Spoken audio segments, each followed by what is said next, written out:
Welcome back to the channel, guys. Today we're going to be diagnosing this 13-inch MacBook Pro.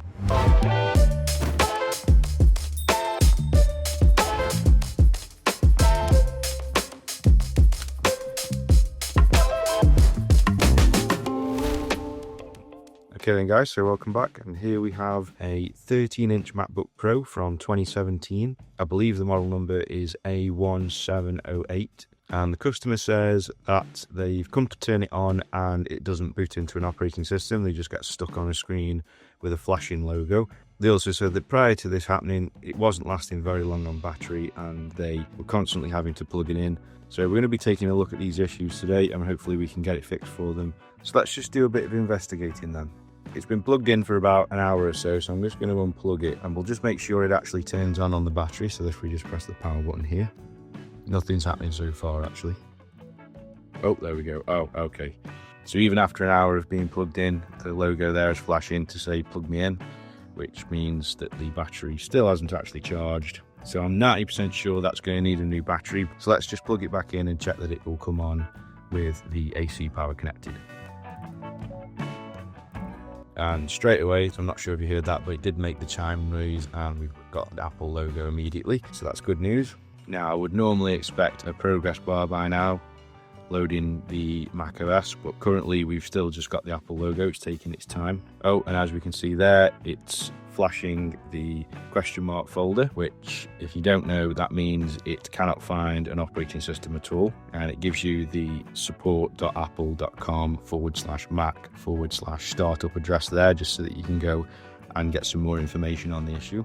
So I have got a little bit of a suspicion as to what the problem is here, but I do need to confirm my suspicion. And to do that, I need to bring over my macOS installer USB drive. So I'll just go ahead and get that and we'll continue. Okay, so here it is with the USB-C converter end on it as well. So we're just going to go ahead and power it off by pressing and holding the power button. And we'll wait until the logo there disappears. There we go.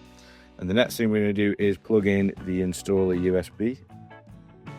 And then we just want to turn the Mac on and hold the option key down here so that it takes us to the boot options menu. So let's go ahead and do that.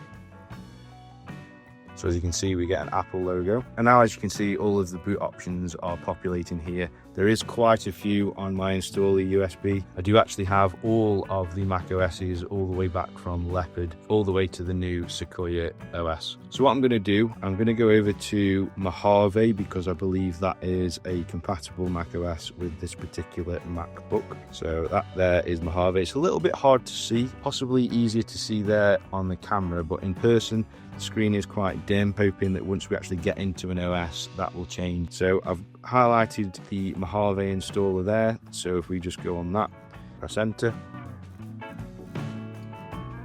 Now again, I don't know if you can see, but there is a progress bar just appearing there. This might take quite a while. Shouldn't take too long because this is a USB 3 memory stick.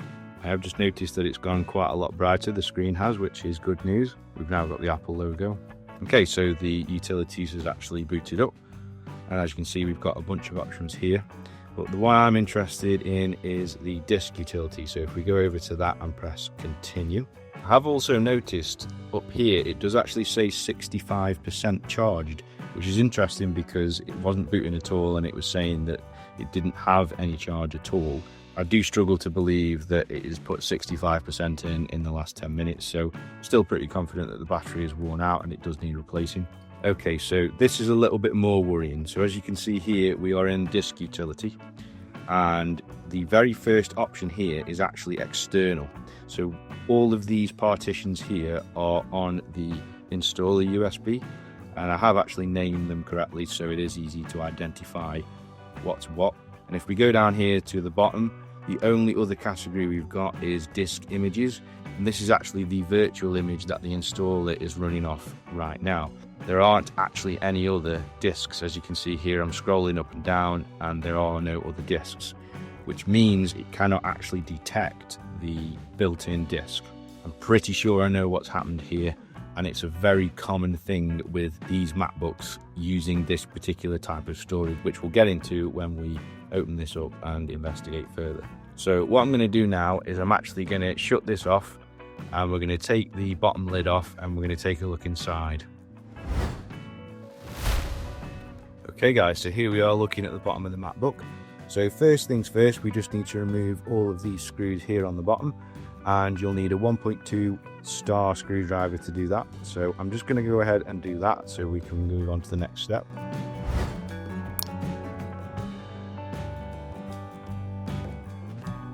Okay, so once you've removed all the screws, you just need a small suction tool like this, just so that you can stick to one of the sides here. So if I just push it there, and once you've done that, you just want to lift it up slightly just towards this corner here. So if I just do that now, you should just be able to get a small thin tool in like I am here. Make sure it's plastic, not metal. Now once you've got your tool in there, what you need to do is you just need to move all the way up to about halfway, and as you do that you will get some resistance, but it will just suddenly pop out, and that's what you're looking for. So if I just go ahead and do it now, don't worry if you feel like you're pushing quite hard, just keep going, and there you are. So that's one side done. Now you want to move the suction tool over to the other side, to here, and you want to do the same again. So just lift and get your plastic tool in the bottom there, like so, and then again push this direction. You will feel and hear it pop. There you go, just like that. And now what you want to do is just bring the plastic pry tool to the front here in the middle and lift it, and you should just be able to lift it quite gently, and you should find it pops one last time like so. And now we have a loose base here at this end. As you can see, there's quite a bit of movement there. Now there are many ways to do the next step, but I have a personal preference for doing it. And so unlike a regular laptop case where normally now you'd just be able to lift this off, it is actually hooked in and slid into two hooks each side here. So what you need to do is you need to find a way of sliding the case this way before being able to lift it. And my personal preference for doing that is to just double check all of the screws are actually removed, and take your screwdriver and just pop it into the top screw hole each side here, just down, and then gently lean your screwdriver this way like so, and do the same on the other side. And you will find, as you can see there is a slight bit of movement in the case, and it is actually moving the case backwards. So if I just do that again, as you can see, it's now over the lip here at the bottom. So we just want to do that a couple of times. Don't pull too hard and put much pressure on, you're just easing it off here. So I believe I've moved that as far as I can now. So I'm just going to lift the case up with my fingers, and I'm just going to pull it like so. Job done. And as you can see there are the hooks that I was talking about that it's hooked on in. And so you can't just pull it up straight, you've got to pull it this way before you can lift it up. Okay, so it's a little bit dirty and dusty in here, but I can straight away notice that there is actually a sticker there missing from the eMMC module. So this has been removed at some point. I don't know if that was by Apple or by the customer, but it has actually been removed at some point. So let's just take that out and just have a quick look at it. And to do that, you will need a number 5 hex screwdriver. So I'm just going to go ahead and do that now. It's just those two screws there, so that one and that one. Okay, and to actually remove it, it's not overly complex. You just need to pull it in this direction towards you. So if you just get sort of above where the plate is there, just pull it towards you slightly like that, and as you can see, it comes free. And then what I tend to do is I just grab where the screw holes are, get my nail underneath and just lift up like that, and as you can see, pops straight out. So this is a 256 gigabyte eMMC. These are a proprietary drive, and if I'm honest, I don't like them at all.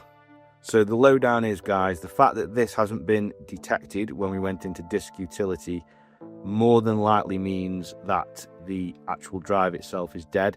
I am going to do one more thing, and we're going to try that in a second just to see if it actually appears, but I imagine this eMMC is dead.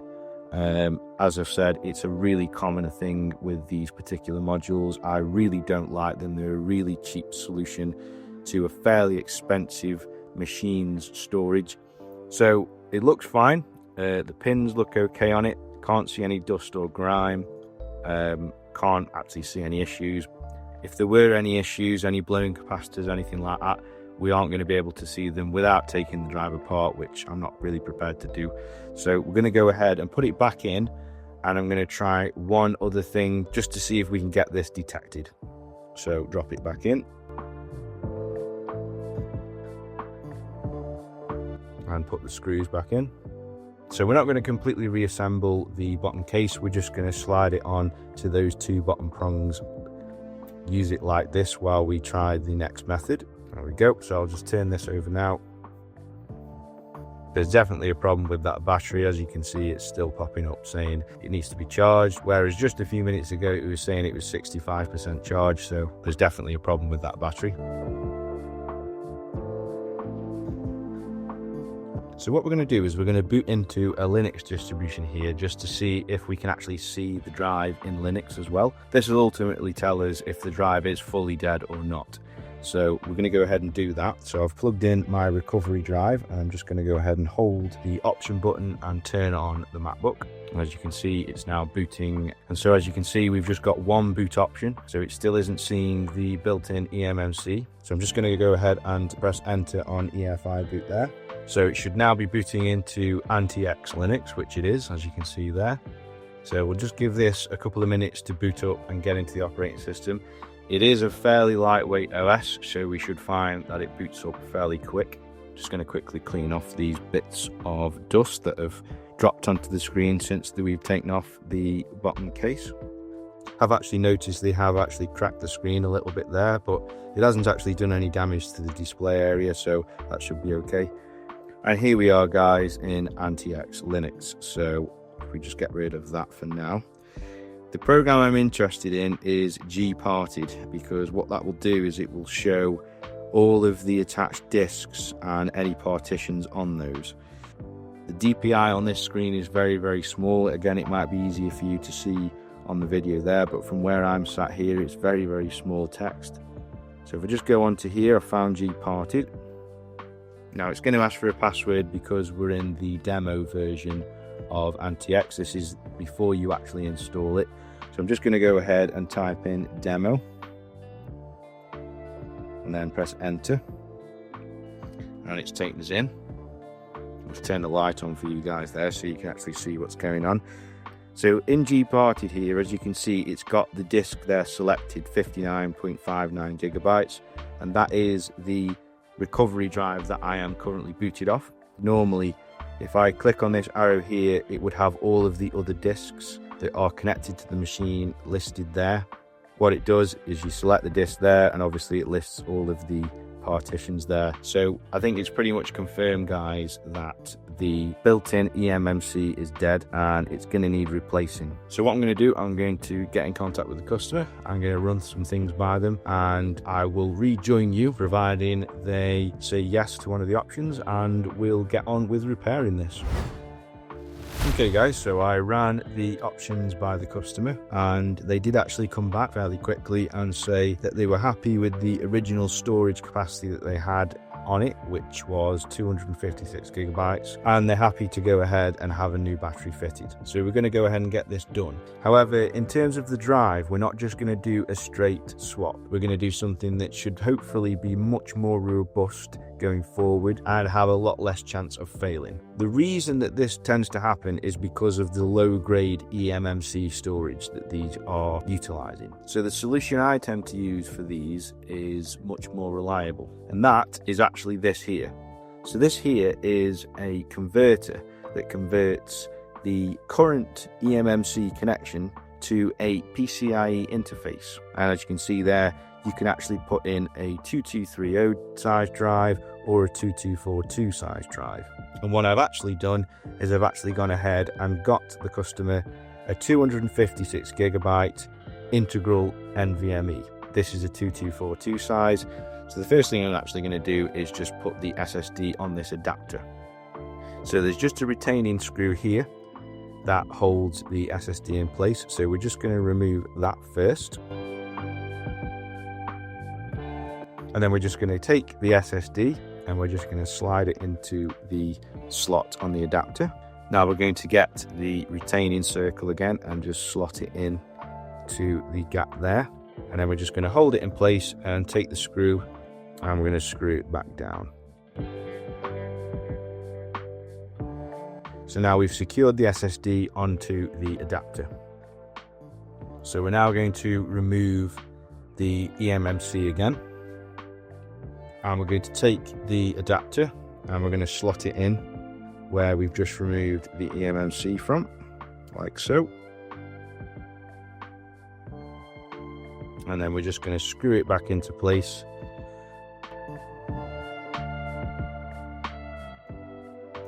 And there we are. So now that it's actually in place, we can go ahead and check if it's detected and that we can actually install something to it. I think we're going to go ahead and install the OS before we replace the battery. So again, I'm going to temporarily just attach the bottom cover. I'm not going to screw it down, just to keep everything safe and protected while we do the testing. Okay, so I've just done a quick check to see what the latest OS that this particular MacBook will take. And apparently it is Ventura. So what we'll do is we'll boot into the Ventura installer. So I've plugged in the macOS installer drive. So we're just going to go ahead and hold Option and turn it on at the same time. And we now have the Apple logo and we should get all of the boot options momentarily. Again, I apologize for it being quite hard to see on the BIOS screen. But I'm just going to go ahead and scroll over to the Ventura installer and press enter on that. Again, we've got some specks of dirt on the screen from opening the bottom lid again. So we now have an Apple logo, so it's just loading into the installer. And as you can see, that was much quicker than the Mojave installer. We're now here on the macOS Ventura installer. So if I just go down to where it says disk utility there, and we go into continue. As you can see now, we have an internal section there, and if we click on it, as you can see, it says it's a 256 gigabyte drive and it's uninitialized, which is perfect. So what we want to do now is we want to go over to where it says erase and we want to select that. We may as well just leave it as APFS, but I'm just going to name the drive macOS Ventura, and we're going to go ahead there, and once we've done that, and select erase. And we've got a success message there, so we just want to go ahead and press done. And now, as you can see, in internal we have an APFS volume that's 255 gigabytes, which will take us back to this main menu here, and from here we just want to go ahead and install macOS Ventura and select continue. We then want to go ahead and press continue there. We just need to agree to the license agreement. Press agree on that. And now we're going to get a choice of disks to install to. In my case, we have the macOS Ventura disk there, which is the one that I've just made. And obviously there's a bunch of other disks which are actually on my installer USB, but we don't want to be selecting any of those. We just want to select that one there, which is my internal drive. So if we just select that and just make sure it's saying that it's going to be installing on the correct disk.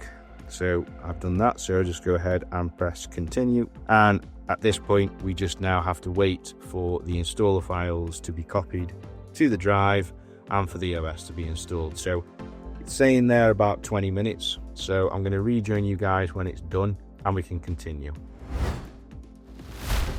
Okay guys, so it's just rebooted, and now as you can see, we are at the setup stage. So I'm just going to go ahead and go through this setup. So United Kingdom, go not now. Going to say that the computer doesn't connect to the internet for now. That's fine. Just go continue on that. Continue there. Not now. Agree to the terms and conditions. So I'm just going to create a user account, but I'll skip this bit. So then we just want to enable location services. Don't need to bother sharing any analytics. Set up all this stuff later. Put it to auto.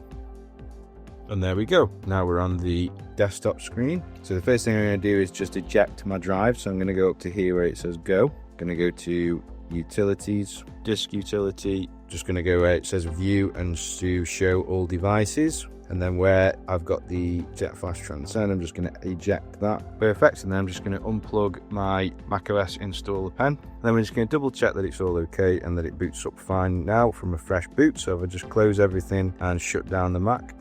Okay, so it's all shut down. So if I press the power button, we now get the Apple logo and an instantaneous progress bar that's now going across. And a couple of seconds later, we get straight to the password screen. So that's perfect. We now have a fresh installed macOS Ventura and a functioning drive. So I did just want to check here what it says about the battery. So as you can see, that's exactly what I suspected. It says there, service recommended. That's normally what it says when the battery is either on its way out or it is already worn out. So the next thing we need to do is actually get this battery replaced. So let's go ahead and do that. So in theory, this customer should have a much better experience with this drive. I don't think it'll be any quicker than the eMMC, it'll just be more robust. Recovering data from a drive with a standard PCIe interface is also going to be a lot easier in the event of some kind of corruption or data loss. Anyway, let's get on to replacing the battery. So the first thing we need to do is we need to lift up this piece here, and it's just a sticker, so you just should be able to lift that up. This one doesn't seem to be stuck on very well. It's stuck on much better than that normally, so you may have to tug at it a little bit, but just put that to one side for now. The next thing we need to do is you need to look at this long piece here, which is just a flex cable, and there will be a release clamp just underneath there. So if I just peel that back, as you can see, there is a connector there and there is a release clamp, and you just want to lift up the release clamp with your nail or with a plastic pry tool if your nails aren't long enough, just like I've done there. And then once you're happy that you've released the clamp, you can just carefully pull on the flex cable and it should just pop out like that. Now the next thing you want to do, using the same screwdriver that you would use to take out the SSD screws, you just want to go ahead and remove this big circular screw here in the middle. So we'll just do that.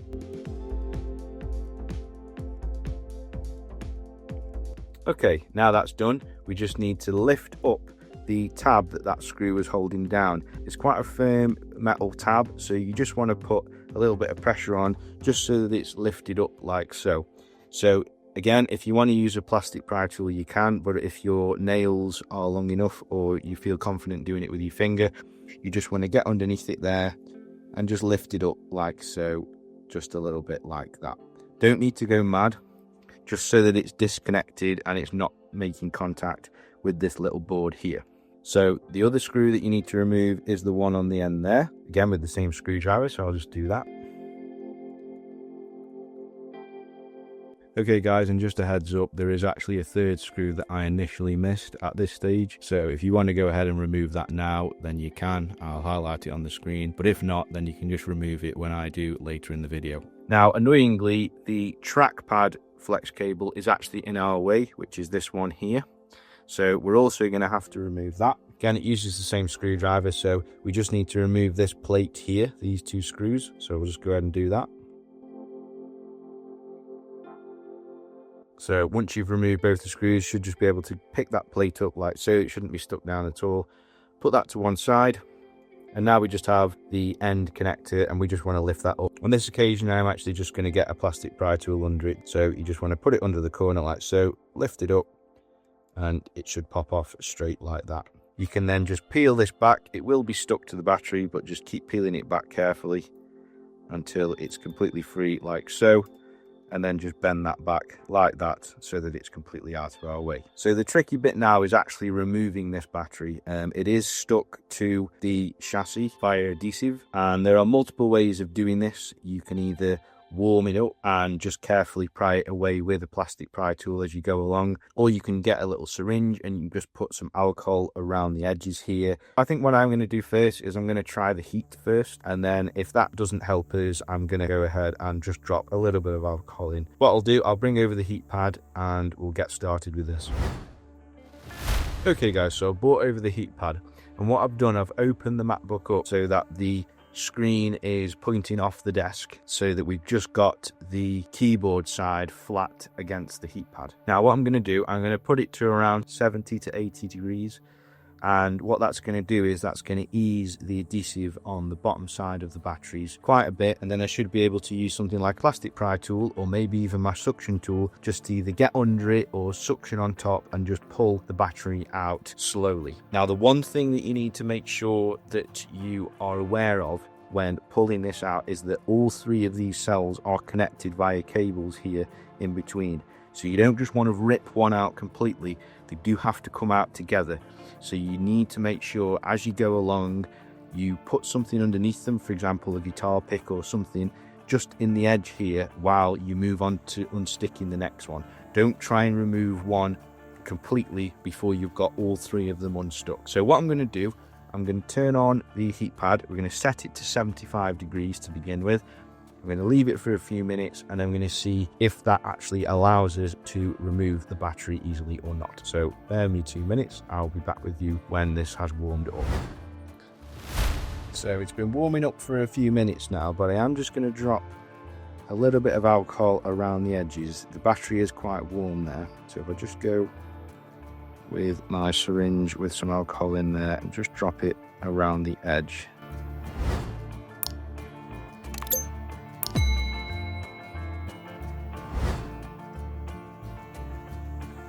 That should hopefully help break the bond of the adhesive. I should also be able to use my suction tool here and just pull it slightly. At the moment it's pretty firm. I can feel that it's not going to be moving much at the moment. Okay guys, so that with a little bit of perseverance and with the use of alcohol, I've noticed this protective piece here has come off, but it's not to worry because it is getting thrown away. As you can see, it is coming away quite easily now. Just got to continue, and there you go. So that's one cell popped up there. So I'm just going to go ahead and I'm going to put a plastic card just between the battery and the chassis, just so that the battery can't stick back down again like that. And then we're going to continue and move on with this one. Now guys, I have just noticed there is actually another screw there that I did miss. So just make sure you remove that as well before you go ahead and pull this center cell out. So there's just a screw there in the middle. That means this piece is now loose, so it isn't going to get stuck when you try and remove the battery. So I'm just going to continue with removing the center battery. No need to rush this bit guys, just take your time. It will lift up eventually. Almost there. And there we go, that's that one free. So I'm just going to get another card again and just stick it underneath, just so that it doesn't stick back down. And now we can move on to the final cell. So I have just turned the MacBook around just because the heat pad isn't actually that long, so it doesn't quite reach the end here of the battery. So I've just turned it around so that I can heat this one up as well. And we're just going to go around and see if we can get it to come free. Okay guys, so we're pretty much there now on the final cell, and there we go. Okay, so once you've successfully unstuck all three of these cells, we can actually lift all of them out together now. And it's best to just take your time and just try and keep them as rigid as possible. Don't let one hang off or fall off, and just make sure this board here is out of the way and isn't going to get caught on anything while you do it. So if we just go and lift all three now like that, 1, 2 and 3, and we just pick them up in unison like that and remove it from the MacBook. So now it's just a case of removing the old adhesive, which I'm going to do now. So you just peel this up. If you've used alcohol, it should come away quite easily. If not, then you will just have to pick away at it with a plastic pry tool, or like I'm doing here with my nail, just to get rid of it like so. Okay, so once you've removed all the adhesive strips, you just want to get some alcohol and just clean the chassis where the adhesive was, just so that we've got a nice clean surface for the new battery to sit on. So I'll just go ahead and do that now.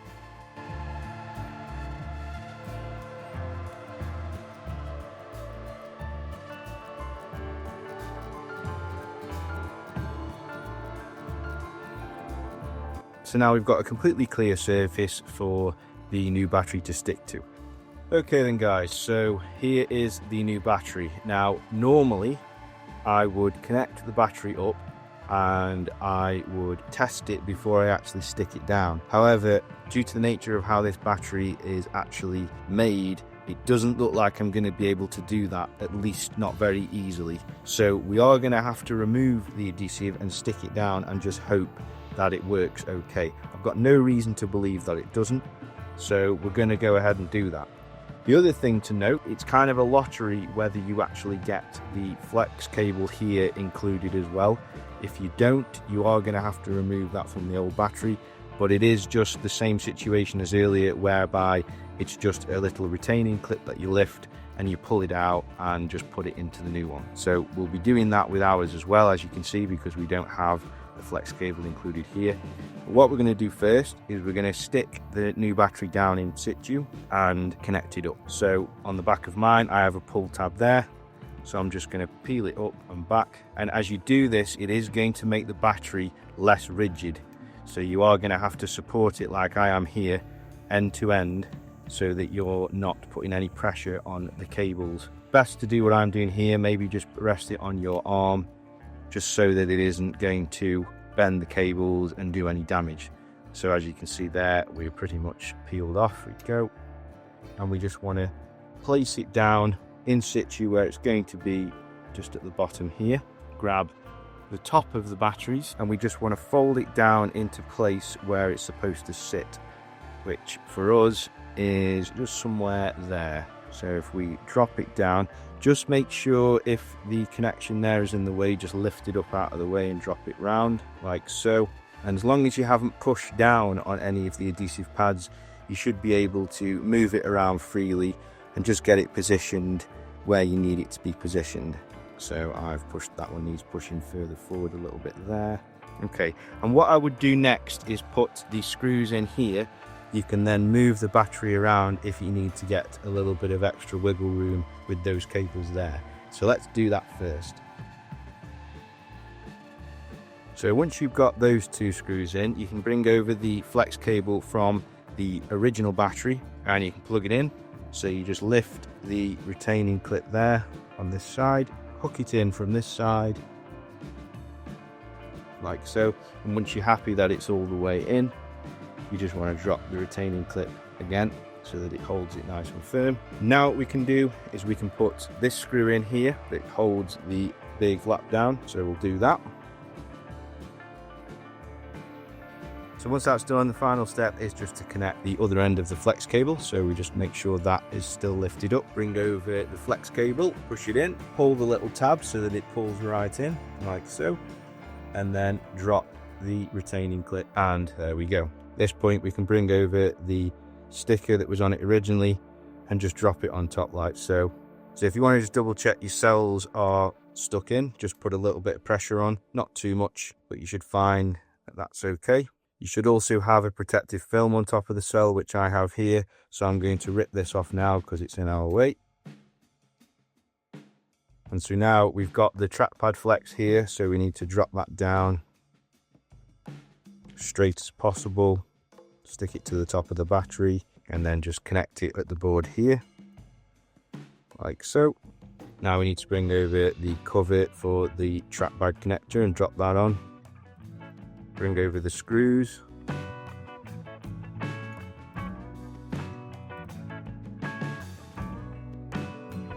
once you're happy that everything is connected and everything on the inside is screwed in properly, we can just bring over the lid again and just temporarily hook it in so that we can check everything's all good with the battery. So I'll just hook it in at the top there.